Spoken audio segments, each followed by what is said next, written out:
Some faces don't just remind you of the past. They pull it back into the present whether you're ready or not.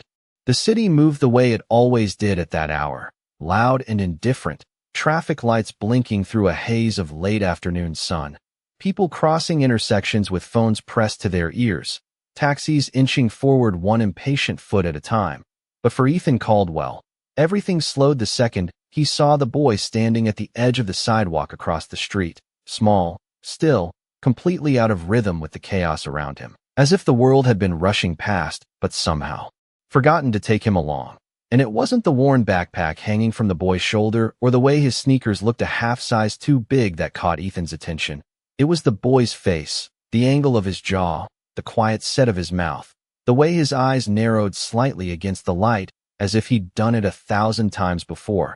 The same unconscious gesture Ethan had seen every morning in the mirror for most of his adult life. And the recognition didn't arrive like a thought.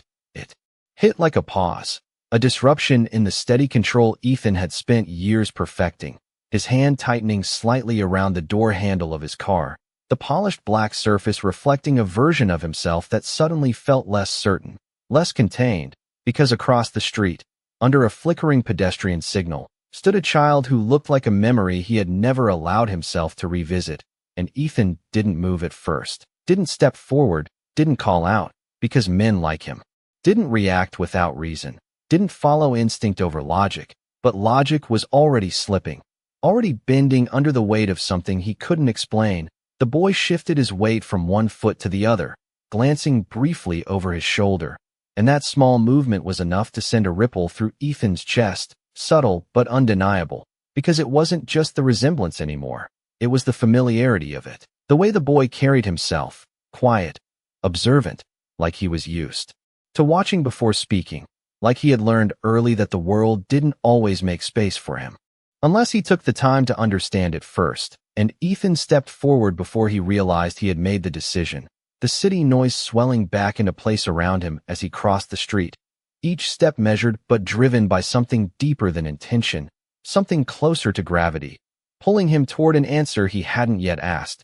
The light changed, cars rolled past behind him, but his focus stayed fixed on the boy, who now stood beside a bench where an older woman adjusted the strap of a canvas bag, her attention divided between the street and the child at her side. Ethan slowed as he approached, not wanting to startle them, not wanting to break whatever fragile moment had drawn him here. But the boy looked up anyway, meeting Ethan's gaze with a calm that felt too steady for someone his age, and for a second, just a second, the world narrowed again, sound fading into something distant and unimportant, because those eyes, that exact shade, that same quiet intensity, they didn't belong to coincidence. Ethan cleared his throat softly, a controlled sound, the kind he used in boardrooms before speaking. But this wasn't a negotiation, and the words that followed came out lower than expected, almost careful. "Hey," he said. The boy didn't step back, didn't look away. He simply tilted his head slightly, studying Ethan with the same unspoken question that now echoed in Ethan's own mind. The older woman straightened, her posture shifting just enough to signal awareness. A subtle protective instinct. "Can I help you?" she asked, her voice polite but edged with caution. Ethan nodded once, acknowledging her without breaking eye contact with the boy. "I just thought I recognized him," he said, the explanation sounding thinner out loud than it had in his head. The woman glanced down at the child, then back at Ethan, her expression unreadable. "People say that sometimes," she replied, not unkindly, but not inviting more either. Ethan let out a quiet breath, forcing himself to shift his focus, to ground the moment in something real, something concrete. "What's your name?"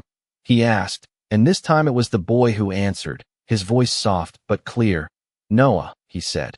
A simple name, but the way it settled in Ethan's chest made it feel heavier than it should have. "Noah what?" Ethan asked before he could stop himself, the question slipping out with a trace of urgency he didn't usually allow. The boy hesitated for just a fraction of a second, then said, "Noah Hayes."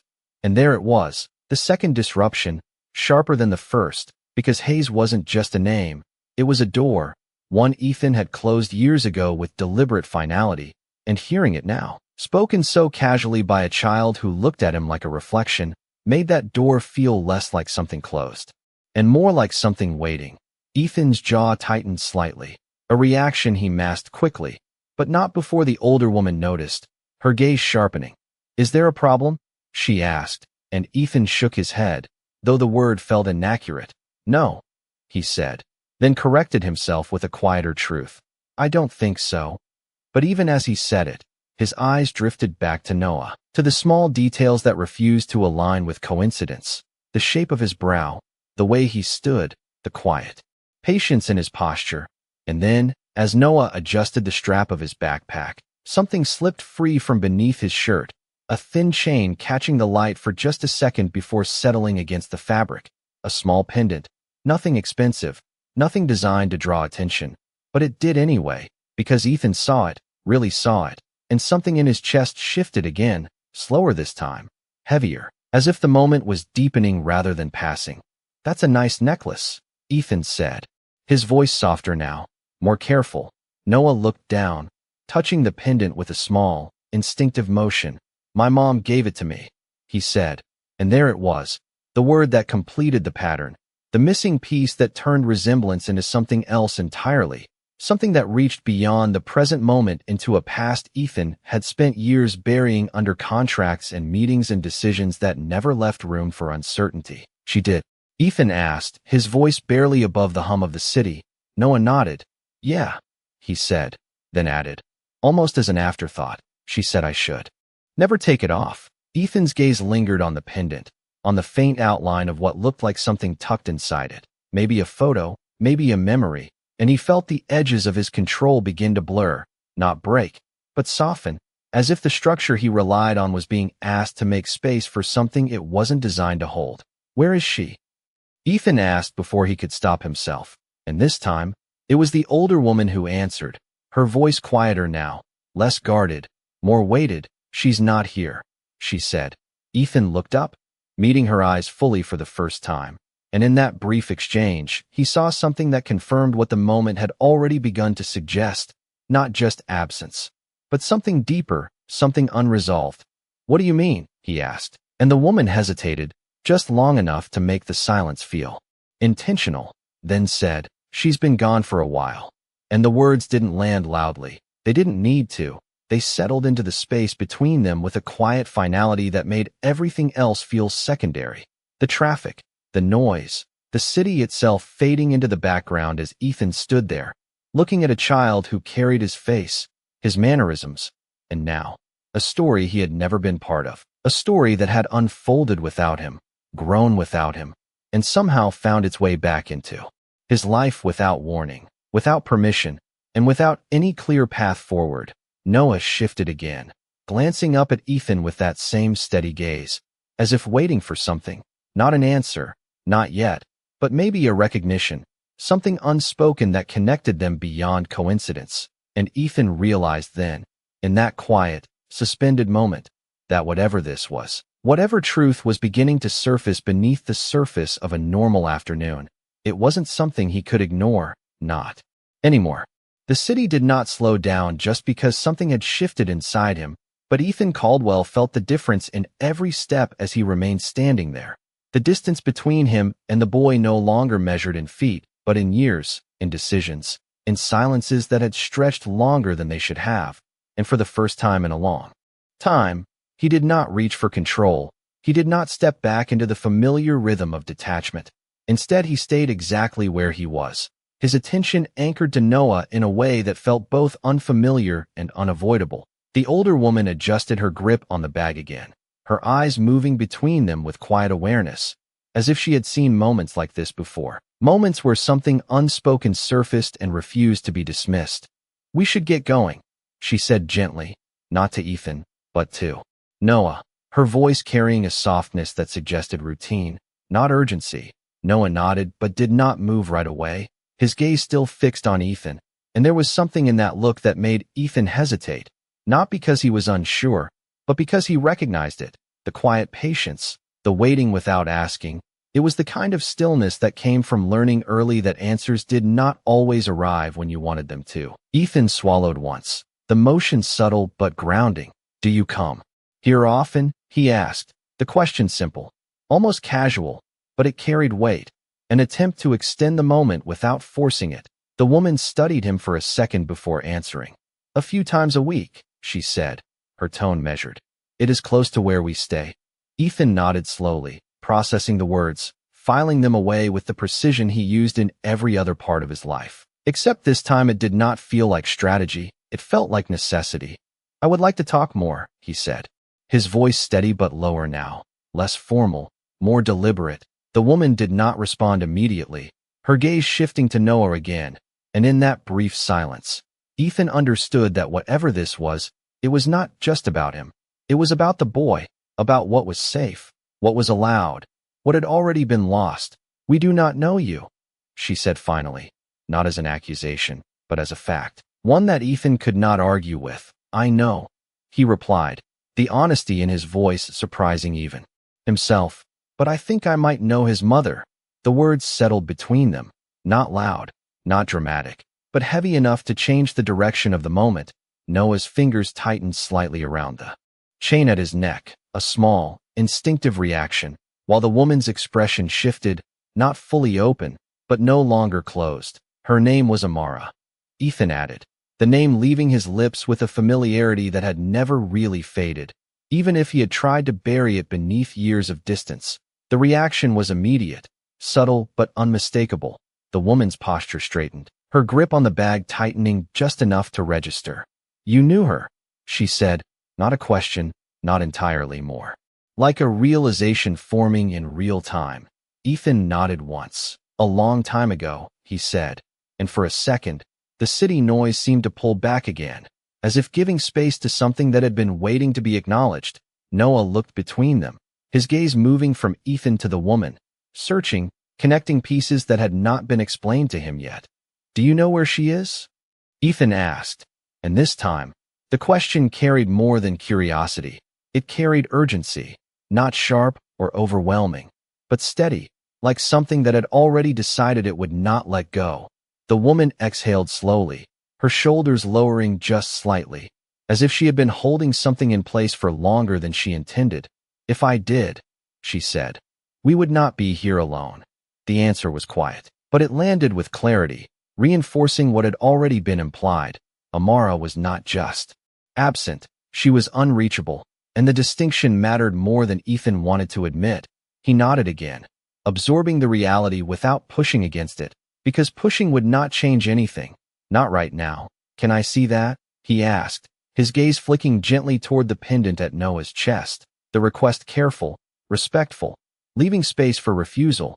Noah hesitated, glancing up at the woman, who gave a small nod after a moment, and then he lifted the chain over his head, holding the pendant out with both hands, the gesture simple but deliberate, as if he understood, in his own way, that this object meant more than just what it appeared to be.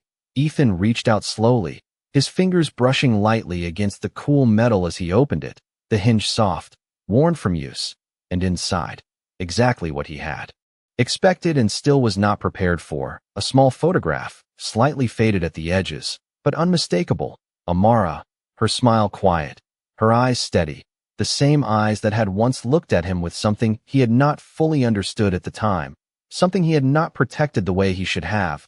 Ethan's breath caught. Just for a second, not enough to draw attention, but enough to remind him that this was not just a possibility anymore. It was real, grounded in something tangible, something he could not dismiss or rationalize away. "She gave this to you?" he asked softly, closing the pendant with care, handing it back as if it were something fragile, something that carried more than just memory. Noah nodded, slipping it back around his neck with practiced ease. "She said it would help me remember," he said, and the simplicity of the statement carried more weight than anything else in that moment, because it suggested that there had been a reason to remember, a reason to hold on to, something that might otherwise fade. Ethan straightened slightly, his posture shifting as something within him settled into place. Not clarity, not yet, but direction. "I would like to help," he said, the words coming without hesitation now, not because he had all the answers, but because he no longer needed them to take the first step. The woman studied him again, longer this time, her expression searching for something, perhaps sincerity, perhaps intention, Perhaps the absence of both. Help. With what? She asked, and Ethan did not look away, did not soften his gaze or adjust his tone. Finding her, he said, and the statement did not come with promises or guarantees, just a quiet certainty that he would not walk away from this the way he had before. The woman's eyes lingered on his for a moment, then shifted to Noah, who stood there, calm, observant, waiting, and whatever she saw in that brief exchange seemed to guide her decision, because when she spoke again, her voice carried less resistance. Her name is Lillian, she said, referring to herself now, extending something that had not been offered before. And if you are going to be part of this, you need to understand something. Ethan nodded slightly, indicating he was listening, fully present in a way that had nothing to do with business or negotiation. This is not just about you, she continued, her tone firm but not unkind. He has had a life without you in it, and that does not change overnight. Ethan's jaw tightened just slightly, not in disagreement, but in acknowledgement, because she was right, completely right, and the truth of it did not need to be softened. I understand, he said, and for once. The words were not a strategy, not a way to move forward, but a reflection of something he actually meant. Lillian watched him for another second, then gave a small, almost imperceptible nod, as if accepting that answer for now. We will be here tomorrow, she said, same time. And with that, she placed a gentle hand on Noah's shoulder, guiding him toward the sidewalk. Noah took a step, then another. But before they fully turned away, he glanced back at Ethan, just once, his expression unchanged, but his eyes holding something new, something that had not been there before. Not recognition exactly, not yet, but something close enough to make Ethan stay exactly where he was until they disappeared into the flow of the city, the noise returning, the movement resuming, but nothing about it feeling the same as it had an hour ago, because now there was a name, a face, a child, and a promise forming quietly beneath the surface, one that Ethan Caldwell knew, without needing to say it out loud. He was not going to break this time. That night, the city lights stretched endlessly beneath the floor-to-ceiling windows of Ethan Caldwell's penthouse, a view designed to remind him of everything he had built, every deal closed, every risk calculated and won. But none of it held his attention the way it usually did, because for the first time in years, his focus was not on numbers or projections or outcomes he could control.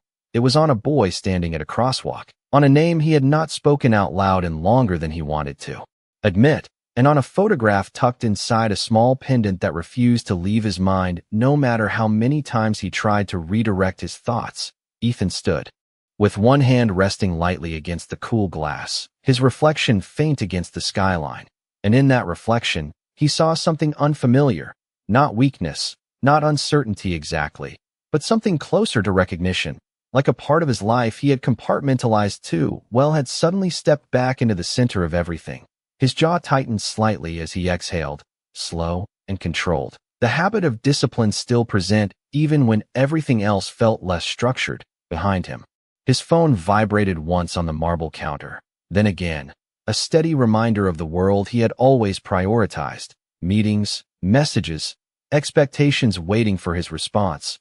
But tonight, he let it sit, the sound fading into the background as his mind moved somewhere else entirely, to a different time, a different version of himself, one that had not yet learned how to turn distance into a solution. Amara's face came back to him not as a single clear image, but in fragments, the way memory often worked when it had been left untouched for too long. The quiet confidence in her eyes, the way she listened more than she spoke, the way she never asked for more than what was offered but always seemed to understand what was missing anyway. Ethan closed his eyes for a brief moment, the memory sharpening just enough to make his chest feel heavier, because now it was not just about what he remembered, it was about what he had missed, what had happened in the years he had chosen not to look back, a child, a life, an entire story that had unfolded without him. And the realization did not arrive with panic or regret in the way he might have expected. It arrived with something quieter, something steadier, a sense of responsibility that did not demand attention but refused to be ignored. Ethan turned from the window, his movements deliberate now, his mind shifting from reflection to action the way it always had when something mattered enough. He reached for his phone, unlocking it. With a practiced motion, scrolling through contacts until he found the name he needed. Marcus. His voice was calm when the call connected, but there was something underneath it, something that made the words land differently than usual. I need you to look into someone, he said, moving toward the desk where his laptop waited, the familiar glow of the screen casting light across the room. Name? Marcus asked, efficient as always, no hesitation, no unnecessary questions. Amara Hayes. Ethan replied. The name's steady now, grounded in something real. I want everything you can find, last known address, employment history, medical records if possible, anything. There was a brief pause on the other end, not confusion, but recognition of the shift in tone. Is this urgent? Marcus asked, and Ethan did not hesitate. Yes, he said simply, because there was no other answer that felt accurate anymore. Understood. Marcus replied, the sound of typing already faint in the background. I will start now.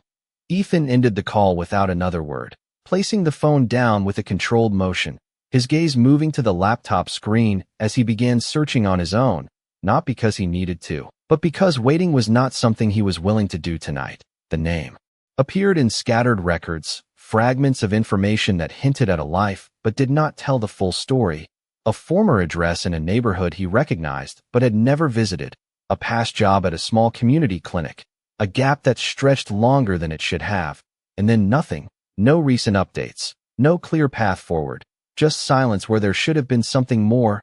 Ethan leaned back slightly, his fingers resting against the edge of the desk as he processed what was not there as much as what was, because absence, in his world, was never accidental. It meant something had been removed, erased, or simply left behind, and the distinction mattered more than he could articulate yet. His gaze shifted briefly to the clock on the wall, the time moving forward in steady increments that felt both too fast and not fast enough. Tomorrow, the words settled in his mind with a quiet certainty. Because tomorrow he would see Noah again, and this time, he would not be standing on the outside of the moment. He would be part of it, even if he did not yet know what that meant, even if he had no clear plan beyond. Showing up, the thought lingered longer than expected. Showing up, it sounded simple, almost insignificant, but for Ethan, it carried weight, because it was something he had not done before, not when it had mattered most, and the realization did not come with self-criticism or regret, just a clear understanding that this time, the outcome would be different. He would not disappear into distance or distraction. He would stay. The city outside continued its rhythm, lights flickering on and off in distant buildings, cars moving like quiet lines of motion far below. But inside the penthouse, something had shifted, something that did not depend on contracts or outcomes or the approval of anyone else, something that felt quieter but more certain than anything Ethan had built in years. He moved back toward the window, his reflection clearer now against the darkened glass, and for the first time since that afternoon, he allowed himself to say it, not out loud, not fully, but enough to acknowledge the truth that had already begun to take shape, that the boy he had seen, the one with the familiar eyes and the steady silence, was not just a coincidence, not just a possibility. He was a part of Ethan's life whether he had been present for it or not. And that meant something had to change, not later, not eventually, but now. Ethan's hand rested lightly against the glass again, his gaze fixed on the city, but his focus somewhere else entirely, because tomorrow was no longer just another day in a schedule filled with obligations. It was the beginning of something he had not planned, something he could not control in the way he was used to. And for once, that did not feel like a risk. It felt like the only direction that made sense. Morning arrived without hesitation, pale light stretching across the city as if nothing had changed, as if yesterday had been just another passing moment instead of something that had quietly altered the direction of a man who had spent years controlling every variable of his life. Ethan Caldwell stood already dressed by the time the first wave of traffic began to hum below, his routine intact in appearance, but different in purpose. The usual sequence of calls and meetings left untouched on his calendar, not canceled, but no longer at the center of his attention. Because today was not about maintaining momentum. It was about returning to something unfinished, something that had already proven it would not stay buried. The drive back to the same street felt shorter than it should have. Or maybe time simply moved differently when anticipation replaced routine. His car slowed as it approached the familiar intersection, and before it came to a full stop, he saw them, exactly where they had been the day before. Noah standing near the edge of the sidewalk, the same backpack slung over his shoulder, the same quiet presence that somehow stood apart from everything around him, and beside him, Lillian, steady and watchful, her posture unchanged but her awareness sharper, as if she had expected this moment and prepared for it in ways Ethan could not yet see. He stepped out of the car, closing the door with a soft, controlled motion, the sound barely registering against the rhythm of the city, and for a second, he did not move, not because he was unsure, but because he understood that this was not a moment to rush. It was something that required presence, not urgency. He crossed the distance between them with measured steps, his gaze steady, not fixed in a way that would overwhelm, but attentive enough to signal that he was not here by accident. No one noticed him first, his eyes lifting slightly, recognition settling in quietly, without surprise, without resistance. Just a simple acknowledgement that Ethan had returned, and that, in itself, carried weight. Lillian turned next, her expression composed but observant, as if she had spent the night considering the possibility that this man would come back, and what that might mean if he did. "You came," she said, her voice even, not questioning, not impressed, just stating a fact that mattered more than it sounded. Ethan nodded once. "I said I would," he replied. And the simplicity of the exchange held more meaning than any elaborate explanation could have, because showing up, again, was already a step he had not taken before. Noah shifted slightly, adjusting the strap of his backpack, his gaze moving between them, not confused, not anxious, just present, taking in the moment with the same quiet attention that had defined him from the start. Ethan let a brief silence settle, not uncomfortable, not forced, just enough space to let the moment breathe. Then he crouched slightly, bringing himself closer to Noah's level, not as a gesture of authority, but as an attempt to meet him where he was. "Good morning," he said, his voice softer now, less formal than the day before. Noah nodded once. "Good morning," he replied, his tone calm, steady, as if he had already decided that this interaction was safe, or at least worth observing further. Ethan glanced briefly at the pendant resting against Noah's chest, then back to his eyes. "Did you keep it on?" he asked, the question simple, but carrying an understanding that went beyond the words. Noah touched the chain lightly. "She told me not to take it off," he said, and again, the way he spoke about her, not with sadness, not with confusion, but with quiet certainty, suggested something deeper, something Ethan was only beginning to understand. Lillian watched the exchange closely, her attention not just on what was being said, but on how it was being said, on the space between the words, the tone, the intent. "You said you wanted to help," she said after a moment, bringing the focus back to what mattered. Ethan stood slowly, returning to his full height, but keeping his posture open, not imposing. "I do," he replied, "and I started looking into things last night." Lillian's eyes narrowed slightly, not in suspicion, but in evaluation. "And?" she asked, and Ethan exhaled quietly, not out of hesitation, but because the answer was not as complete as he wanted it to be. "There is not much recent information," he said. "Her records stop about 2 years ago." The words settled into the space between them, and this time, Lillian did not respond immediately, her gaze shifting away briefly, as if confirming something she already knew but had not said out loud. "That sounds right," she said finally, her voice lower now, less guarded, more grounded in truth. Ethan studied her for a second, sensing that there was more beneath the surface, something she had not yet shared, something that mattered. "What happened?" he asked, not pushing, not demanding, just asking in a way that left room for her to decide how much to reveal. Lillian took a slow breath, her hand resting lightly on Noah's shoulder, a grounding gesture, both for him and for herself. "She did not just leave," she said, choosing her words carefully. "She had to." Ethan's jaw tightened slightly, not in reaction, but in focus, because that distinction mattered. It changed everything.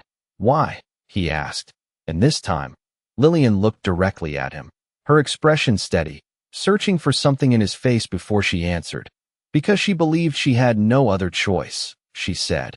And the weight of that sentence did not come from volume or emphasis. It came from the quiet certainty behind it. Ethan felt the words settle deeper than he expected, not as an accusation, but as a possibility, one that connected to the gaps in his own memory, the time he had walked away without looking back, the silence he had allowed to stretch without question. Did she say where she was going? He asked, and Lillian shook her head slightly. No, she said. Only that Noah would be safe with me. Ethan's gaze shifted to the boy again, taking in the calm, the quiet strength, the way he stood without needing reassurance, and something in his chest tightened, not painfully, but firmly, like a truth settling into place. And you have not heard from her since? He asked, and Lillian's answer came without hesitation. Not once. The simplicity of it carried more weight than any detailed explanation could have, because it confirmed what Ethan had already begun to understand, that this was not just a matter of distance. It was something deeper, something unresolved, something that required more than just time to uncover. The city continued to move around them. People passing by, conversations blending into the background, but for Ethan, the moment narrowed again, focusing on the two people in front of him, the child who carried his reflection and the woman who held the only connection to the truth he needed to find. Then we start with what we have, he said, his voice steady now, grounded in decision rather than uncertainty. Lillian studied him for a long second, her gaze steady, measuring, and then, slowly, she nodded, not fully, not completely, but enough to signal that she was willing to take the next step.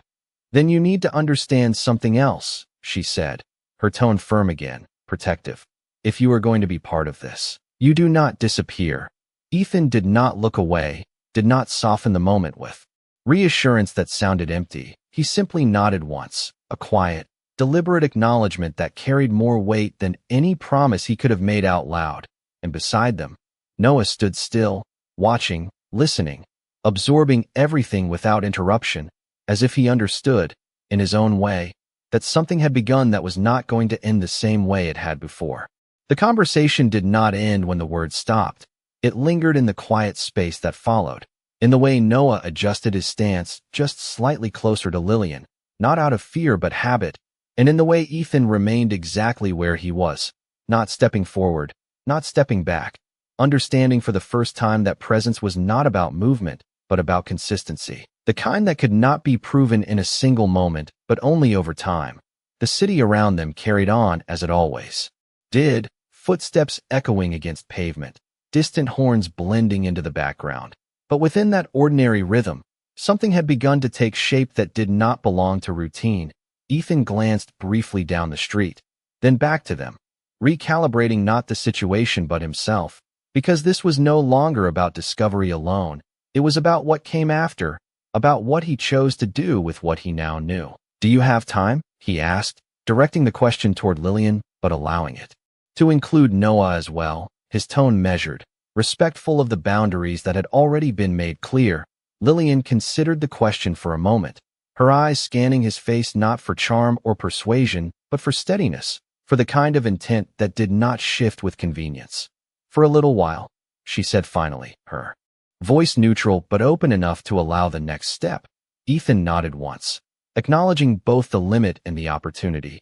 There is a place on the corner, he said, gesturing lightly toward a small cafe just beyond the intersection, its windows catching the morning light. We can sit, talk without standing in the street. Lillian followed his glance, then looked back at Noah, who gave a small, almost imperceptible nod. The decision quiet but mutual, and with that, they moved, not as a unit yet, but not separate either, crossing the short distance together in a way that felt tentative but intentional. The cafe door opened with a soft chime, warm air replacing the crisp edge of the morning outside, and for a moment, the world narrowed again, not with intensity this time, but with focus. A small table near the window offered just enough space, just enough light, and they sat. Noah sliding into his seat with the same calm presence he had shown from the beginning, Lillian beside him, Ethan across from them. The distance measured but no longer unfamiliar. A server approached, offering menus, but Ethan shook his head gently. Just water for now, he said, keeping things simple, removing anything unnecessary from the moment. Once the server stepped away, the quiet returned, not empty, but full of everything that had not yet been said. Ethan rested his hands lightly on the table, not clasped, not rigid, just there, present. "Tell me about her," he said after a moment, his voice steady, directed at Lillian, but carrying a weight that extended beyond the question itself. Lillian's gaze softened slightly, not in emotion but in memory. Amara did not talk much about her past. She began, her words measured, deliberate. She focused on what was in front of her, on Noah, on making sure he had what he needed. Ethan listened without interruption, his attention fixed, not searching for details to control but absorbing what was being offered. "She worked at a clinic when I met her," Lillian continued. "Long hours, but she never complained. She said it was better to be busy than to think about things that could not be changed." The sentence settled into Ethan's mind with quiet clarity, because it sounded like something Amara would say, something he could imagine her believing. "Did she ever mention me?" he asked, the question direct but not forceful, and Lillian did not hesitate. "No," she said, the honesty unfiltered, not softened for his sake. "Not once." Ethan nodded slowly, the answer landing exactly as it should, without resistance, without surprise, because part of him had already known, had already understood that whatever connection they once had, it had not been something she chose to revisit. "But she kept the pendant," Lillian added after a moment, her eyes flicking briefly to Noah's chest. "And she never let it out of her sight until she gave it to him." Ethan's gaze followed hers, the small piece of metal suddenly carrying more significance than any document or record he had reviewed the night before. "Why give it to him?" he asked quietly, and Lillian's expression shifted slightly, something deeper surfacing for just a second. "Because she knew she would not always be there to remind him," she said, and the words did not need emphasis. They carried their own weight. Ethan felt the implication settle, not as a shock, but as a confirmation of what he was beginning to piece together, that Amara's absence had not been sudden or careless. It had been prepared for, considered in a way that suggested she had made decisions long before she disappeared. Noah reached for the glass of water when it arrived, his movements steady, unaffected by the conversation in a way that might have seemed unusual if Ethan had not already begun to understand him. "Did she ever seem afraid?" Ethan asked, shifting the focus slightly, not out of curiosity alone but because he was beginning to see the edges of something more complex than simple absence. Lillian considered the question carefully. "Not afraid," she said. "Careful." The distinction was subtle but important, and Ethan caught it immediately. "Careful of what?" he asked, and this time, Lillian hesitated, not out of uncertainty, but because the answer required trust she had not fully given yet. "Of being found," she said. Finally, her voice lower, more guarded, and the words shifted the entire context of what Ethan had been building in his mind, because now it was not just about someone leaving, it was about someone avoiding being located, avoiding being pulled back into something they had chosen to leave behind. Ethan leaned back slightly, his fingers tapping once against the edge of the table before stilling again, a small movement that betrayed the shift in his thinking. "She believed someone was looking for her," he said, more to himself than to them, but Lillian nodded, confirming what he had already begun to understand. "She never said who," she added. "Only that if anything ever felt wrong, I should take Noah and keep moving." The sentence hung in the air, heavier than the others, because it introduced something new, something that extended beyond personal history into something less defined but more urgent. Ethan's gaze moved to Noah again, the boy sitting there with quiet composure, holding a piece of a story he did not fully know, carrying a presence that felt both grounded and unresolved. And for a moment, Ethan allowed himself to see the full weight of it, not just the resemblance, not just the possibility, but the responsibility that came with both. "Then we need to understand why," he said, his voice steady again, grounded in the same clarity that had guided him through every challenge he had ever faced. But this time, it was not about winning or losing. It was about finding something that had been deliberately hidden and across the table.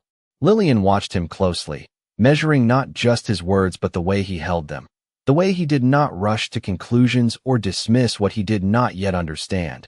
And after a moment, she gave a small nod, not full agreement, not complete trust, but enough to acknowledge that whatever this was, he was not walking away from it. And beside her, Noah sat quietly, listening, absorbing, his presence steady as ever, but his eyes shifting just slightly as they met Ethan's again, and this time there was something different in that look, something that had not been there before, not just recognition, but the beginning of connection, fragile, unspoken, but real enough to change everything that came. Next, the silence that followed their conversation in the cafe did not feel empty. It felt layered, as if each word spoken had settled into place and was now waiting to be understood in a way that went beyond the surface. Ethan remained seated for a moment longer even after Noah finished his water, his gaze shifting briefly to the window where the city moved in soft reflections against the glass. But his attention did not follow it. It stayed at the table, anchored in the quiet presence of the boy, and the guarded steadiness of the woman who had clearly carried more than she had said.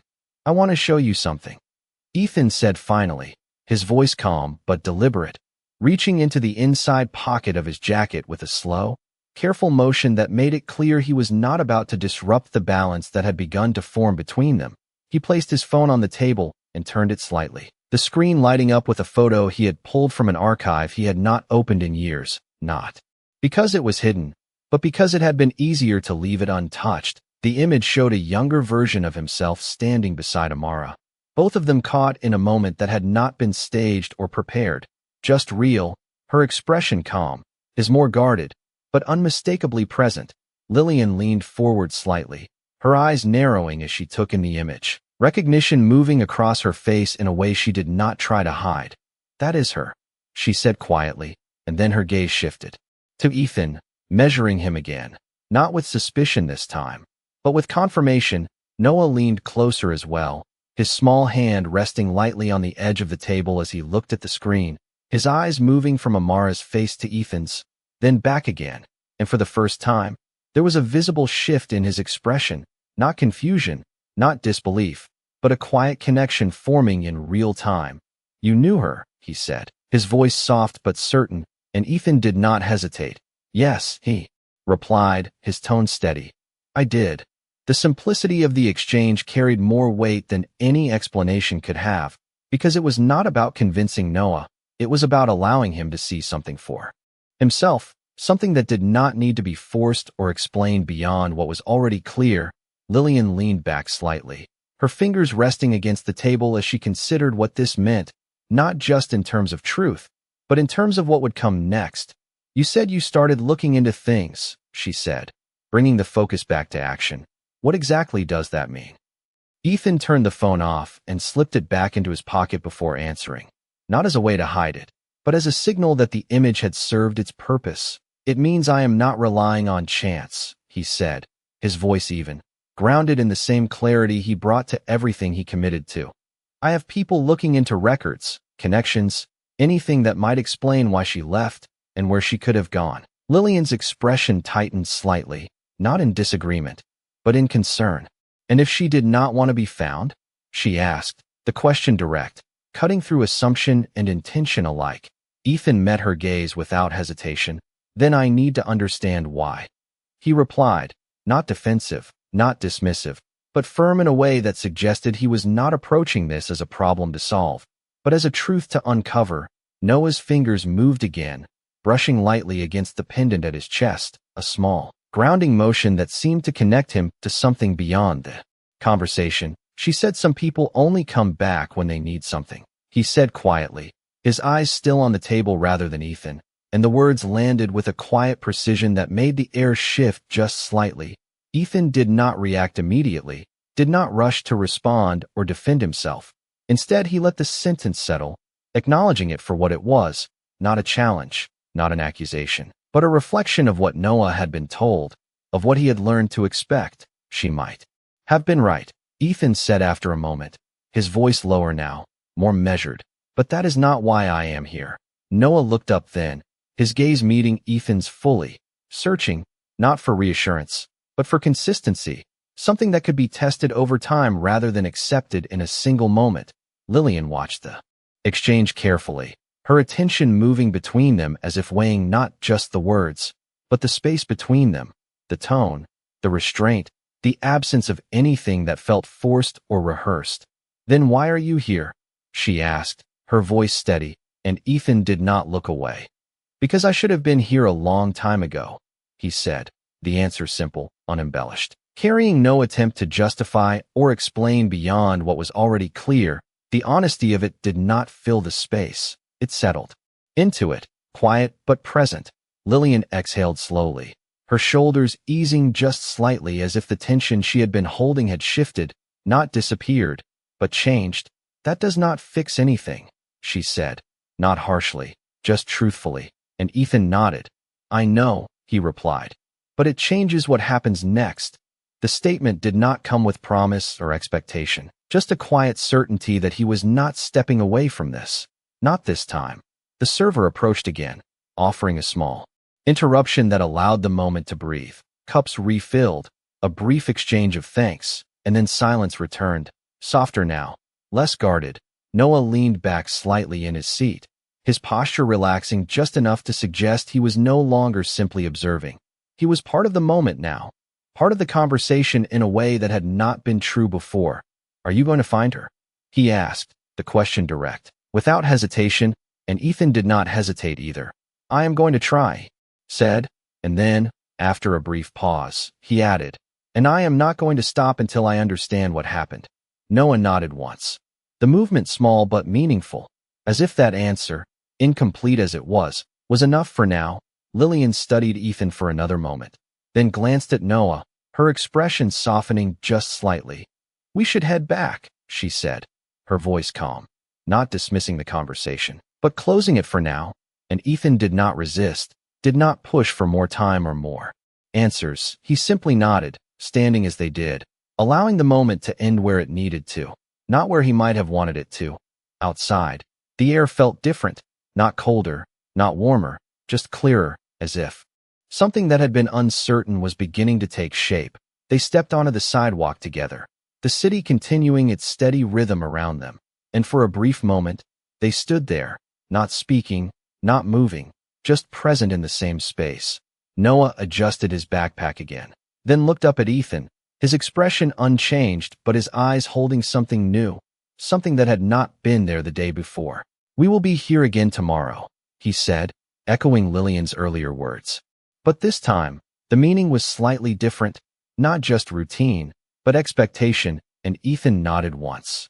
"I will be here," he replied, and the exchange, simple as it was, carried more weight than anything else that had been said, because it was not about what had already happened, it was about what would happen next, and for the first time in years, Ethan Caldwell did not measure that future in outcomes or results, but in presence, in consistency, in the quiet decision to stay where it mattered, no matter how long it took.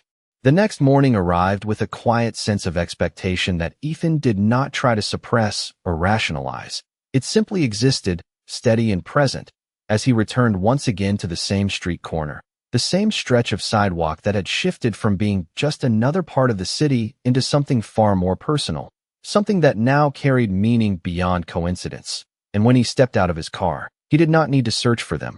They were already there, exactly where they had been, as if time had chosen to hold that space constant while everything else continued to move forward. Noah stood slightly closer to the curb this time, his posture relaxed but attentive, while Lillian remained just behind him, her presence as steady as ever, watchful without being restrictive. And when Noah saw Ethan, there was no hesitation in his reaction, no pause of recognition that needed to catch up with memory, just a simple shift in his stance, a small step forward that closed the distance by a few inches, enough to signal that something had changed, even if it had not yet been defined. Ethan noticed it immediately, not the movement itself, but what it represented, and he allowed himself a small nod, an acknowledgement that did not need words to carry its meaning. "You came back," Noah said, his voice calm, almost observational, as if he had expected it but still needed to see it happen. Ethan met his gaze, his expression steady.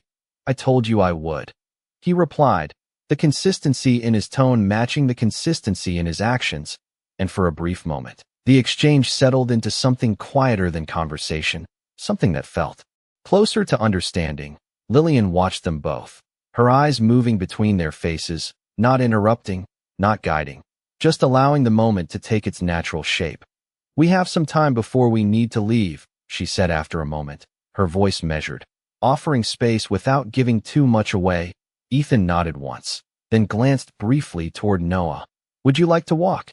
he asked, keeping the question simple, giving Noah the choice rather than directing the moment himself. Noah looked up at Lillian, and after a brief pause, she gave a small nod, the same subtle permission she had offered before, and with that, the three of them began moving down the sidewalk, not in silence, but in a quiet rhythm that did not require constant conversation to feel complete. The city unfolded around them in familiar patterns, storefronts opening, people moving in steady flows, the distant sound of traffic blending into the background. But within that movement, their pace remained unhurried, deliberate, as if none of them were trying to reach a destination as much as they were trying to understand the space between where they had been and where they were going. Noah walked slightly ahead at first, his steps light but purposeful, occasionally glancing at the windows they passed, his curiosity quiet but present. And after a few minutes, Ethan spoke again, not to fill the silence, but to connect within it. "Do you like it here?" he asked, and Noah considered the question for a moment before answering. "It is okay," he said, his tone thoughtful. "There are a lot of people." Ethan nodded slightly, understanding the observation more than the words themselves. "Do you prefer quiet?" he asked, and Noah gave a small shrug. "Sometimes," he replied, then added, "but she said it is safer when there are more people." The sentence settled between them with a quiet weight, and Ethan glanced briefly at Lillian, who met his gaze with a subtle confirmation, not needing to elaborate for the meaning to be clear.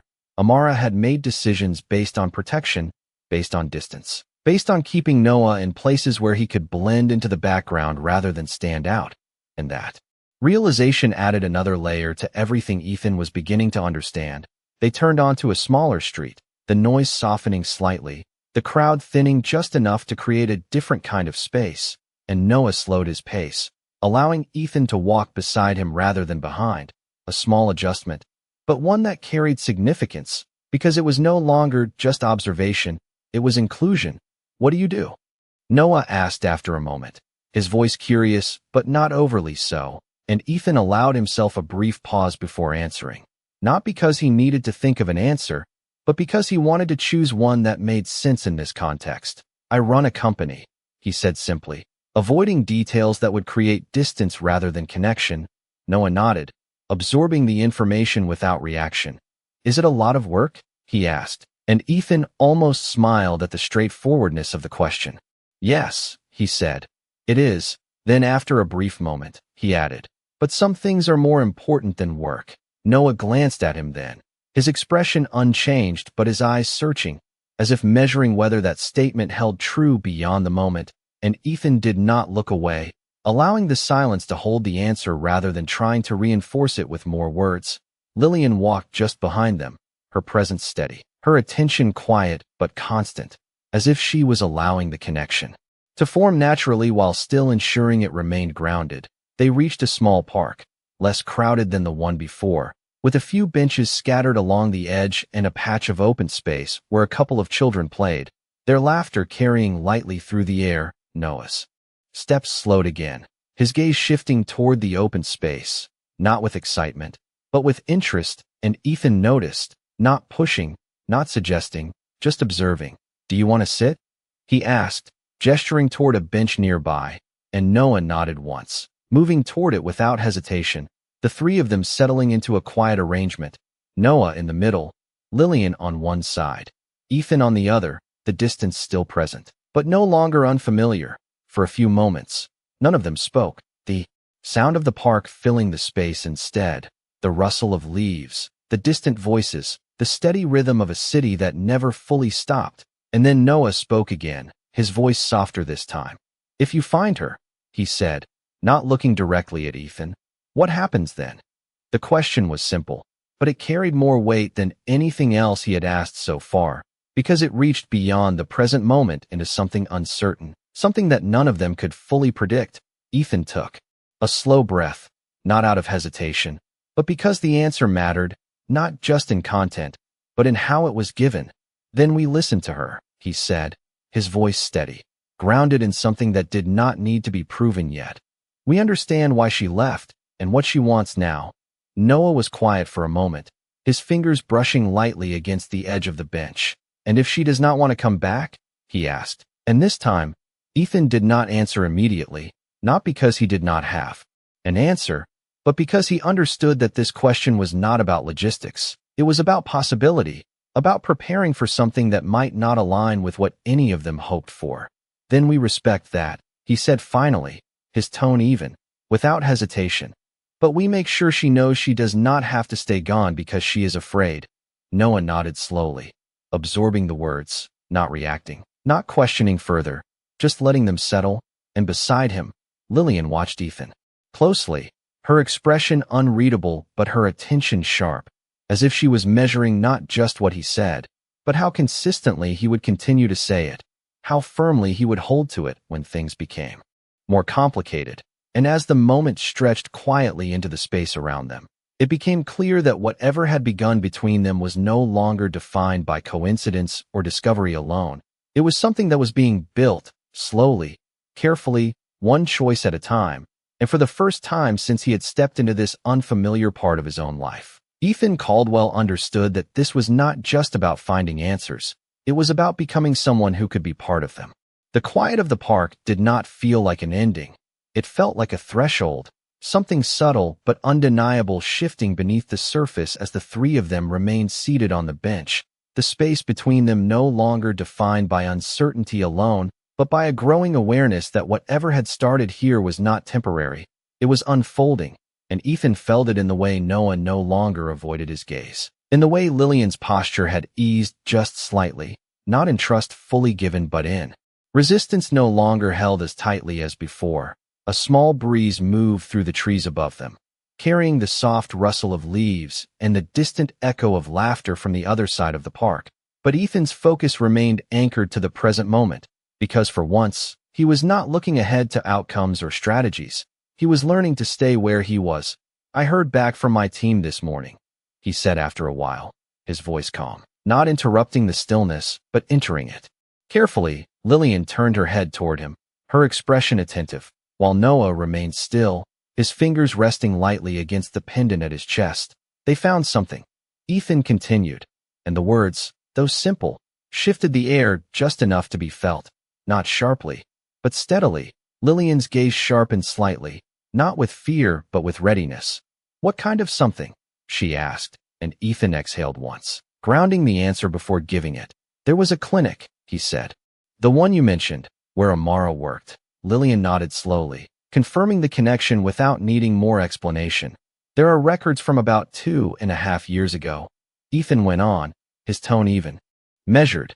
She stopped showing up suddenly. No notice, no resignation, just gone. The pattern echoed what Lillian had already described, but hearing it confirmed through records gave it a different weight, a structure that could not be dismissed as assumption. That is when she left, Lillian said quietly, her voice carrying recognition rather than surprise. Noah's gaze lifted slightly, his attention sharpening, not fully understanding every detail, but sensing the importance in the way it was being discussed. There is more, Ethan added, and this time, he paused, not for effect, but because what came next required care. Before she left, she made a series of withdrawals from her account, he said. Small amounts, spread out over a few weeks. Lillian's brow furrowed slightly, her mind already moving through what that might mean. Preparing, she said, more to herself than to him, and Ethan nodded. Yes, he replied. It looks like she knew she was leaving before she actually did. Noah shifted slightly beside him, his fingers tightening just a fraction around the edge of the bench, not in distress, but in concentration, as if he was trying to follow the path of a story that had always been part of his life, but never fully explained. Did they find where she went? He asked, his voice soft but direct, and Ethan looked at him, meeting his gaze fully. Not yet, he said, the honesty steady. But there was one thing that stood out. Noah waited, his attention fixed, and Lillian remained still, her posture steady but alert. She visited a storage facility the day before she disappeared. Ethan continued. A small one, just outside the city. Lillian's eyes narrowed slightly, not in suspicion, but in recognition of a detail that mattered. "Did she have a unit there?" she asked, and Ethan nodded. "Yes," he said, "registered under her name." The information settled into place, adding another layer to the picture they were beginning to form. "What was inside?" Noah asked, and Ethan exhaled slowly. "I do not know yet," he said, "but I have arranged access." The words carried a quiet certainty, not as a promise, but as a step already in motion. Lillian leaned back slightly, her gaze drifting for a moment as she processed what this meant. "She never told me about that," she said, her voice thoughtful, not defensive, just acknowledging a piece of the story she had not been given. "Maybe she did not want to put you in a position where you would have to answer questions," Ethan suggested, not as an excuse, but as a possibility that aligned with everything else they were learning about Amara's decisions. Lillian nodded slowly, accepting the logic without fully embracing it, because there were still too many unknowns, too many pieces missing from a puzzle that had only just begun to take shape. Noah looked down at the ground for a moment, his foot brushing lightly against the gravel beneath the bench, then back up at Ethan. "Are we going to go there?" he asked, and this time, there was something different in his tone, not just curiosity, but involvement, as if he was no longer standing outside the process but stepping into it. Ethan did not hesitate. "Yes," he said, his voice steady. "If that is okay with you," he added, directing the final part of the answer not just to Noah, but to Lillian as well, because he understood that this was not a decision he made alone. Lillian met his gaze, her expression thoughtful, weighing the implications, the risks, the unknowns, but also the necessity of moving forward. "We go together," she said finally, her tone firm but calm, and Ethan nodded. "Together," he repeated, the word carrying more meaning than it seemed, because it marked a shift from separate paths intersecting to something more aligned, something shared. The breeze moved through the park again, softer this time, the sound of it blending with the distant hum of the city, and for a moment, none of them spoke, the plan settling into place without the need for further discussion. Noah leaned back slightly, his shoulders relaxing just enough to suggest that this direction, uncertain as it was, felt right to him in a way he could not fully explain. Ethan watched him quietly, not analyzing, not calculating, just observing, understanding that whatever they were about to uncover, whatever waited in that storage unit, it was not just about answers. It was about the truth Amara had chosen to leave behind, and the reasons she had not taken it with her. And as the three of them sat there, the decision already made without needing to be repeated, it became clear that this was no longer about a single moment of recognition or a chance encounter on a city street. It was about a path that had been set in motion long before Ethan had stepped into it. One that now required more than presence, more than intention. It required commitment, and for the first time, that was something he was ready to give without hesitation. The decision settled between them not as something heavy, but as something inevitable, as if the path ahead had already been drawn long before any of them realized they would be walking it together. And by the time they stood from the bench, the air felt different, not because the city had changed, but because their purpose within it had. Ethan moved first, not out of control, but out of clarity, pulling his phone from his pocket and sending a brief message with precise instructions. Then, returning his attention fully to Noah and Lillian without distraction. "We can go now," he said, his tone calm, grounded, and Lillian studied him for a second, measuring the readiness behind his words, before giving a small nod. "Then we go now," she replied, her voice steady, and Noah stood between them, adjusting his backpack with a quiet familiarity, as if he had learned to prepare himself for movement without needing to ask questions first. The car ride was silent at first, not uncomfortable, just focused, the city passing by in steady motion through the windows, buildings giving way to quieter streets as they moved farther from the center, and Ethan kept his driving smooth and deliberate, not rushing, not slowing unnecessarily, just moving forward with the same controlled consistency that had defined every part of his life. Except this time, there was something else beneath it, something less calculated and more intentional.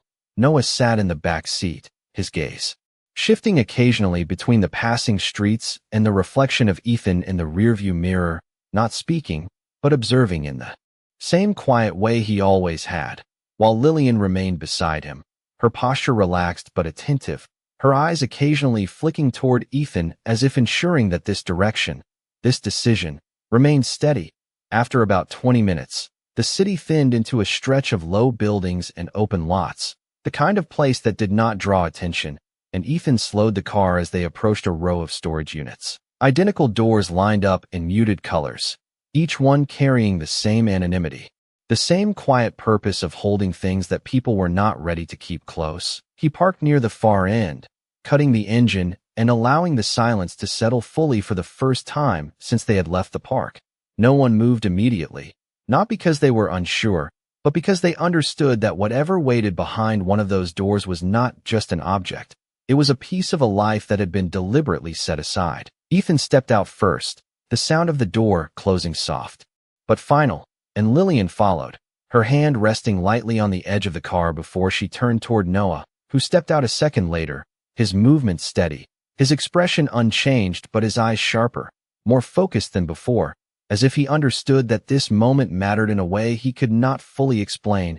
Ethan led them down the row, his steps measured, counting the numbers until he reached the unit he had been given. The metal door, standing no different from the others, no indication of what it held, no sign of the decisions that had led to it being locked and left behind.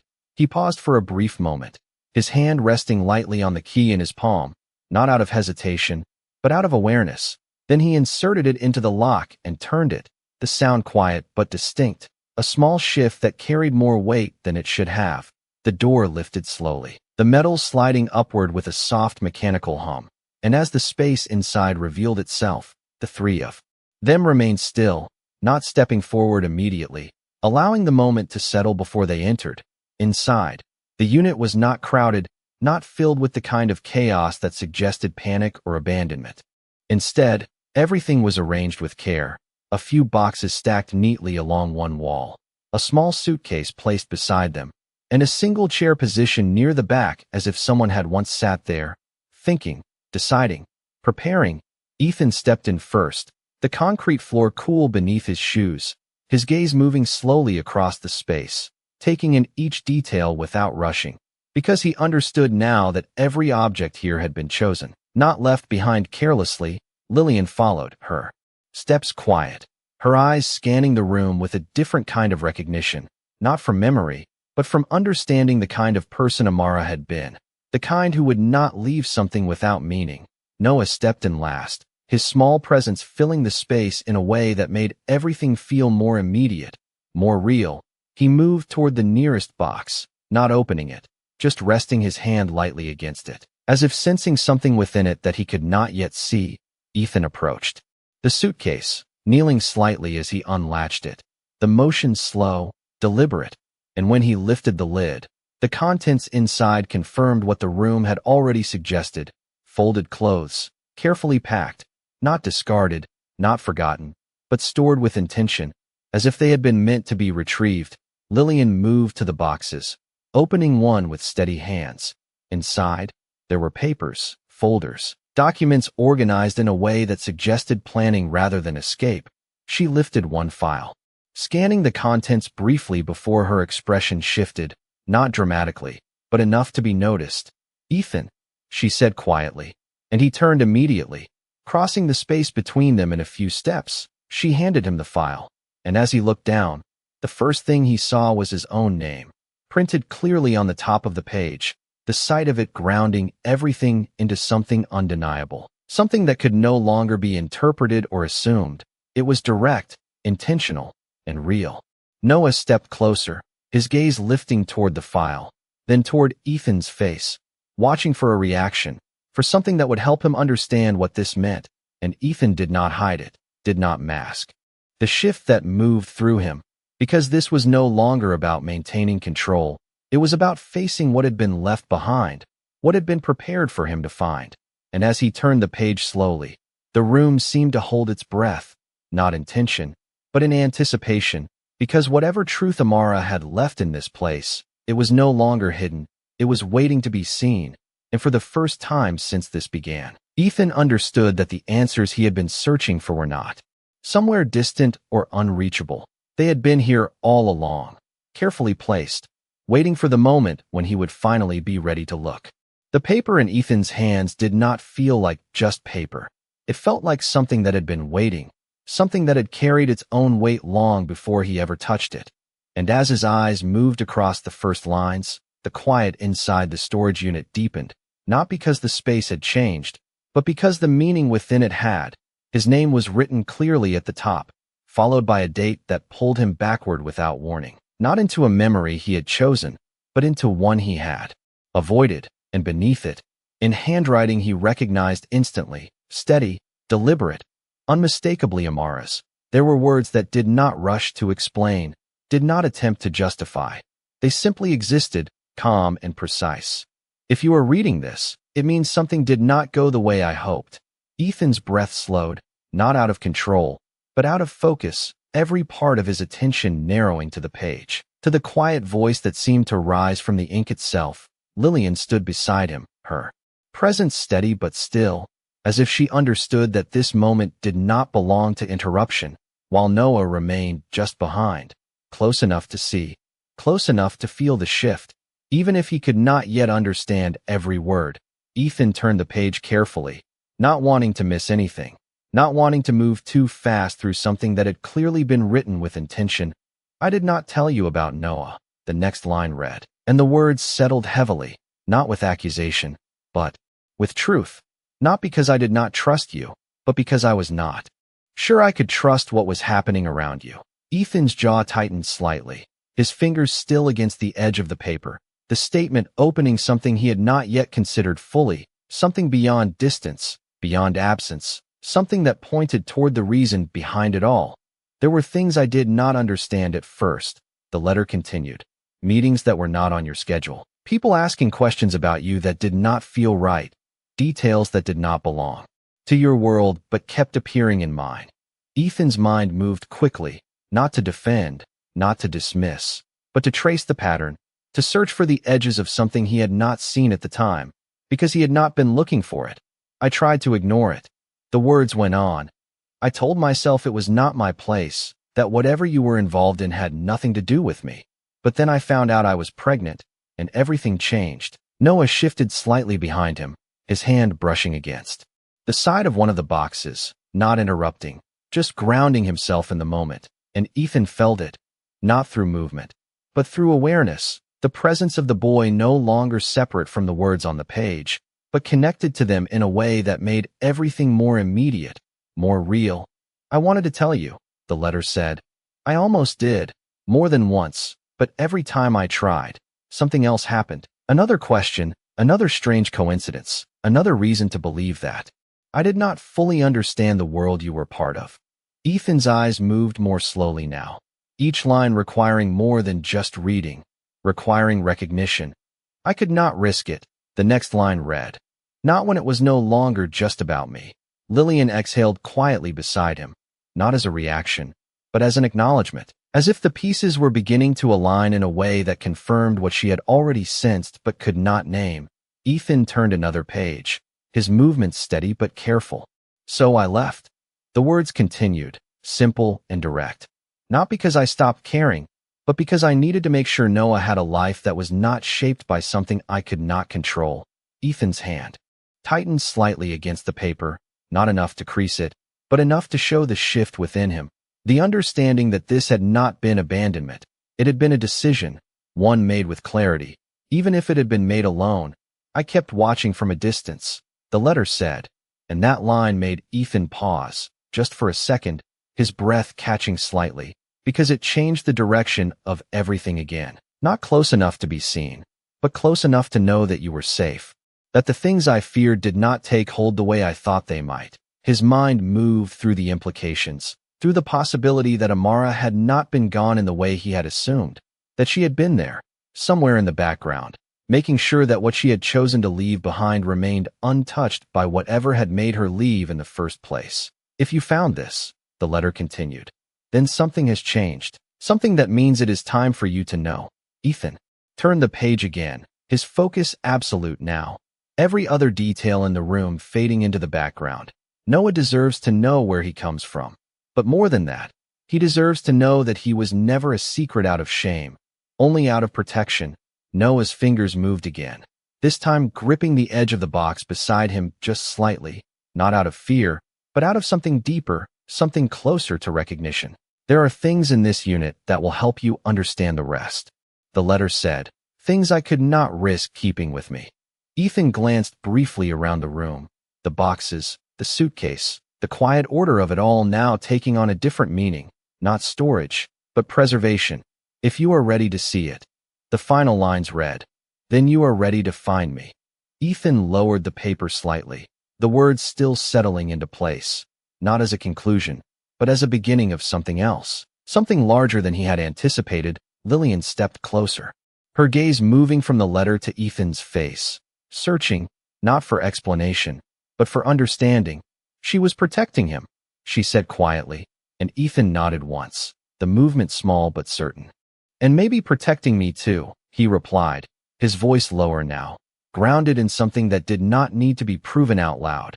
Noah stepped forward then, closing the space between them, his eyes moving to the letter, then back to Ethan.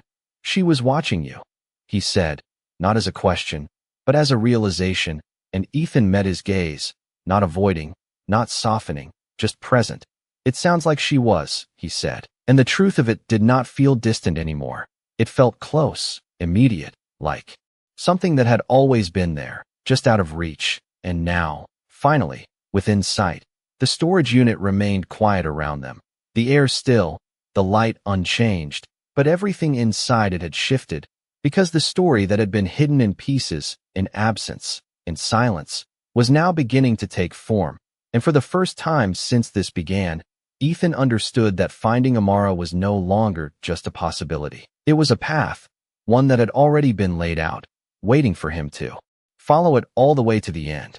The letter did not end with a sense of closure. It ended with direction, and that difference settled heavily in the quiet space of the storage unit, because it meant that what Amara had left behind was not simply an explanation. It was a continuation, a path that extended beyond the pages Ethan still held in his hands. His eyes remained fixed on the final lines for a moment longer, not rereading, but absorbing, allowing the weight of what she had written to move through him without resistance. Because for the first time, there was nothing to deny, nothing to reinterpret, only truth. Lillian stepped closer to the boxes again, her movements slower now, more deliberate, as if she understood that everything in this room carried meaning that had not yet been uncovered. She opened another file, flipping through pages that were organized with the same quiet precision as the letter, and after a few seconds, she stopped, her hand resting on a page as her expression shifted again, not with surprise this time, but with recognition that something deeper had just revealed itself. Ethan, she said, her voice low but steady, and he turned toward her immediately, the letter still in his hand. She angled the document so he could see it, and as his eyes moved across the page, the structure of the situation changed once more, because this was not just personal anymore. It was connected to something larger. The document was a report, not official in appearance, but detailed, methodical, and specific in a way that suggested it had been compiled over time, not written in a single moment. It contained names, dates, references to meetings, all centered around his company. Not the public operations, but the private side, the part of the business that was not discussed openly. Ethan's jaw tightened slightly as he read, not in anger, but in focus, because the pattern was beginning to form, and it was not one he had expected to see. She was tracking something, Lillian said quietly, her voice reflecting the same realization, and Ethan nodded once. Not just something, he replied, his tone controlled but heavier now. Someone. Noah stepped closer again, his gaze moving between them, sensing the shift even if he could not fully understand the details. What is it? He asked, and Ethan lowered the paper slightly, turning his attention to him, choosing his words carefully. It looks like your mom was trying to figure out who was asking questions about me, he said, keeping the explanation simple but honest. Noah frowned slightly, not in confusion, but in concentration. Why? He asked, and Ethan paused for a moment, not because he did not have an answer, but because the answer required a level of honesty that could not be rushed, because she thought it was not safe. He said finally, and Noah nodded slowly, The logic settling in a way that did not need further explanation, Lillian moved to another box, opening it with careful hands. Inside were more files, more pieces of the same pattern, and as she lifted one after another, the consistency became clear. This was not random. It was intentional, a collection of observations built over time. She was documenting everything, Lillian said, her voice steady but thoughtful. She was trying to understand what was happening before she made a decision. Ethan stepped closer, his gaze moving across the documents, each one adding to the picture, each one confirming that Amara had not acted out of fear alone. She had acted out of understanding. She had seen something that he had not, something that had been close enough to affect her life, but far enough from his direct attention that he had not noticed it. And when she could not confirm that it was safe, Ethan said quietly, more to himself than to them, she removed herself from it. Lillian nodded once, the logic aligning, and took Noah with her, she added, her hand resting lightly on the edge of the box. The weight of that decision now fully understood. Noah stood between them, his presence steady, his eyes moving between their faces. She was protecting me, he said, not as a question, but as a conclusion, and Ethan met his gaze. Yes, he said, his voice firm. She was. The simplicity of the answer carried more truth than anything else in that moment. Lillian reached into the box again, pulling out a smaller envelope. Its surface plain, unmarked, but clearly placed with intention. She held it for a second before handing it to Ethan, and he took it carefully, his fingers steady as he opened it. Inside, there was a single piece of paper, folded neatly, and when he unfolded it, the message was shorter, more direct than the letter before, but no less significant. It was not addressed to him. It was addressed to Noah.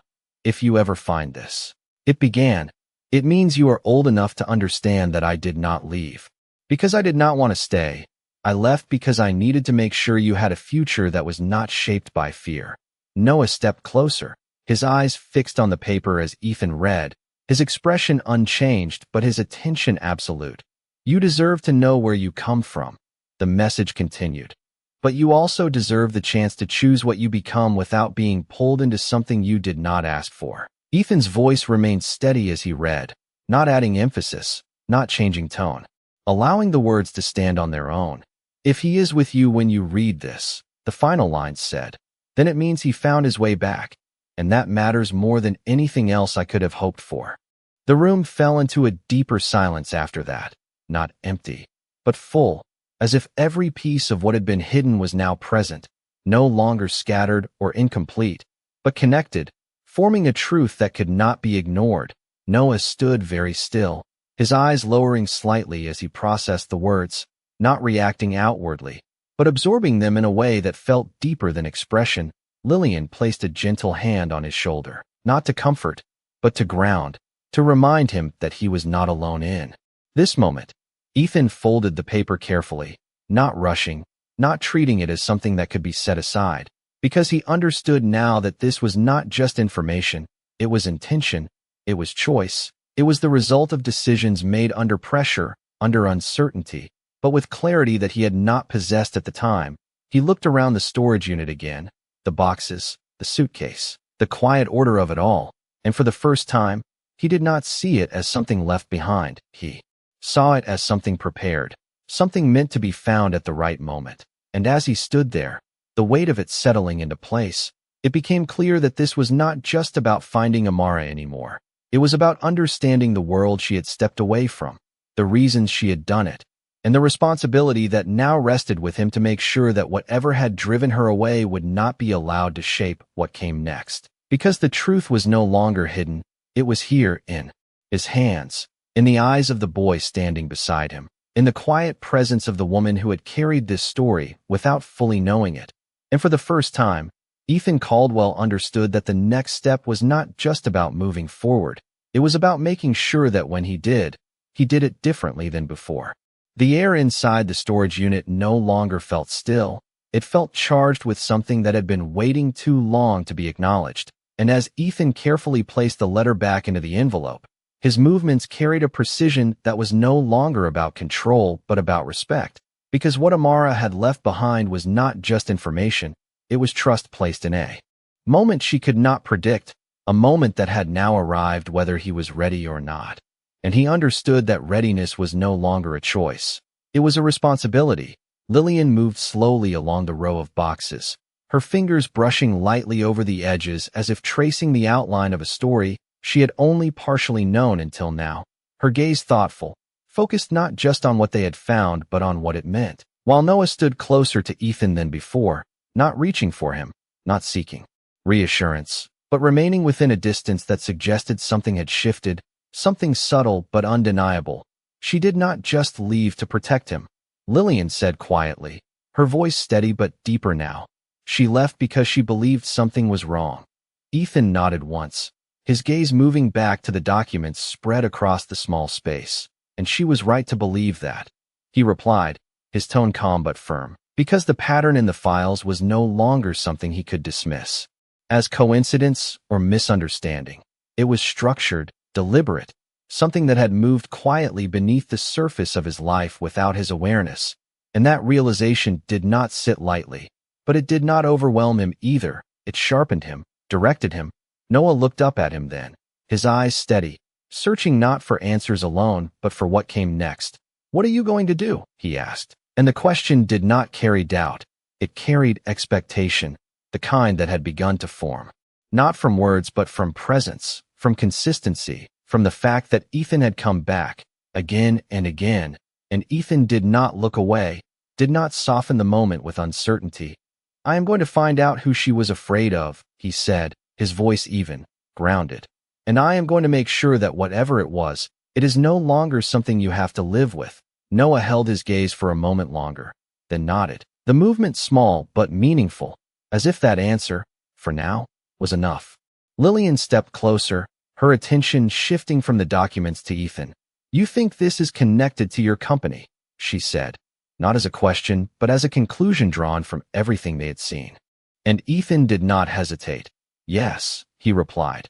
"But not the part people see," he added, his tone carrying a quiet clarity. "This is something internal, something that should not have reached her, which means it did not stay contained the way it was supposed to."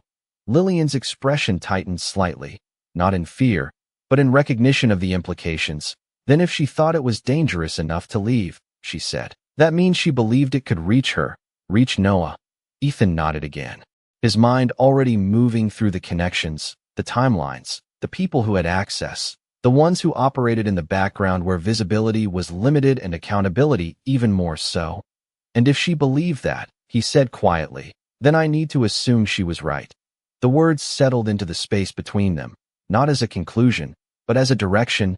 Noah shifted slightly, his hand brushing against the pendant at his chest again, the small, repetitive motion grounding him in a moment that was growing heavier with each new piece of understanding.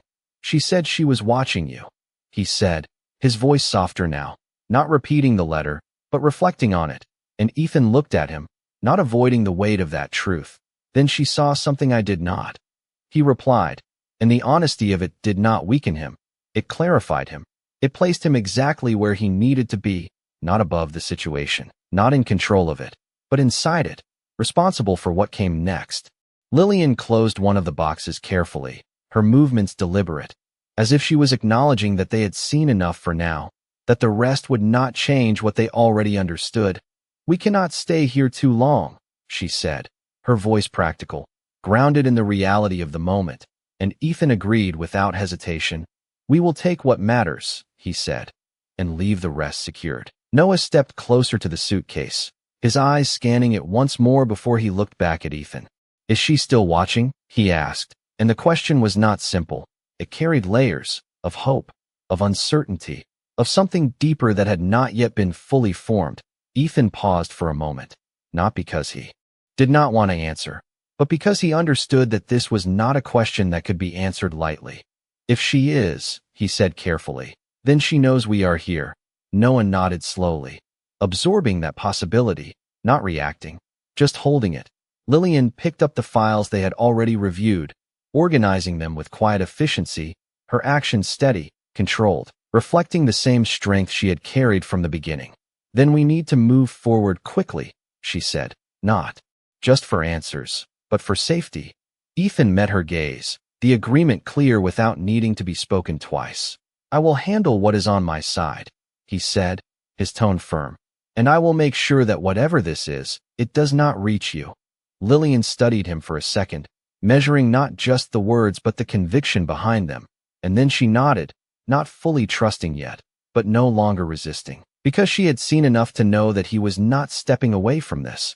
Not now. Noah stood between them, quiet, steady, his presence no longer just a reflection of the past, but a connection to what came next. And as they began to gather the documents, to close the boxes, to return the space to its quiet, ordered state, the weight of what they had uncovered did not feel like an ending. It felt like a shift, a movement from understanding to action, from discovery to responsibility. And as Ethan stepped back from the unit, pulling the door down with the same controlled motion he had used to open it, the sound of it closing carried a finality that was not about leaving something behind, but about carrying it forward, because everything that mattered was no longer in that room. It was with them now, in the decisions they would make, in the path they would follow, and in the quiet, unspoken understanding that whatever had driven Amara to leave was no longer something they could ignore, not anymore. The drive back from the storage facility felt different than the drive there, not because the roads had changed, but because the weight of what they carried had. The documents resting in a secure folder on the seat beside Ethan were no longer just pieces of a hidden story. They were direction, they were proof, and more than anything, they were a signal that whatever had once been quiet and contained was now something that demanded to be confronted. The city began to rise again around them as they approached the familiar skyline. Glass towers reflecting the afternoon light, the rhythm of traffic returning, but inside the car, the silence remained steady, not heavy, just focused.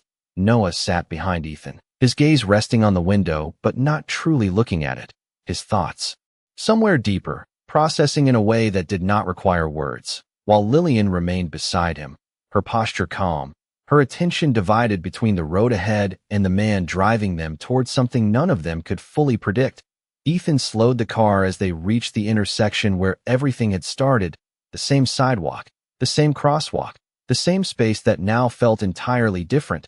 He parked and turned the engine off, the quiet settling once more, but this time it did not feel like a pause. It felt like a transition.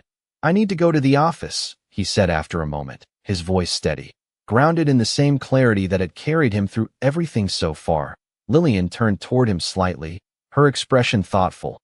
"To find who is behind this," she said, not questioning, just confirming, and Ethan nodded once. "Yes," he replied, "and to make sure it stops." Noah leaned forward slightly from the back seat, his voice quiet but direct. "Will we see you again?" The question did not carry doubt the way it might have before. It carried expectation, the kind that had been built through consistency, through presence, through the simple act of returning when it mattered. Ethan turned slightly in his seat, meeting Noah's gaze fully. "Yes," he said, his tone firm, not rushed, not softened, just certain. "You will." Noah held his gaze for a moment longer, then nodded, the movement small but complete, as if that answer had settled something within him that did not need further explanation.